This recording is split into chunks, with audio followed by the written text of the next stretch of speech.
Hi there. I'm Alan Badgley for Encountering Innovation. Our July 22nd through July 26th event.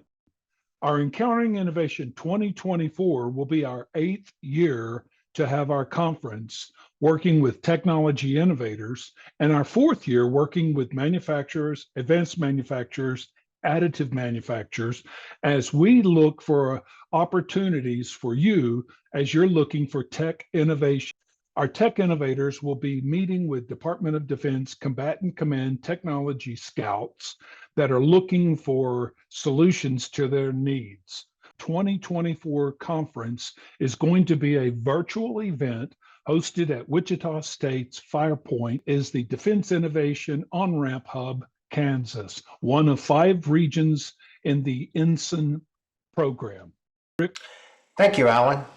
About 3 years ago at Encountering Innovation, we began changing how traditional matchmaking was being done.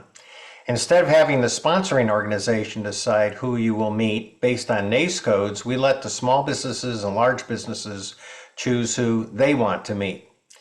We start by having all the small business participants provide general information on their business. You will find a link to this form on the website. When you submit, it will come to us. From there, we create a matrix that is shared by all the participants. Then you choose who you want to meet. We make the arrangements, notify the companies you're interested in speaking to, and set up the Zoom or Teams meetings. Go to www.encounteringinnovation.com, application for matchmaking, and you'll see the process there. We look forward to working with you for our July 22nd through July 26th event. Remember, it's a virtual event at no cost to you. See you soon.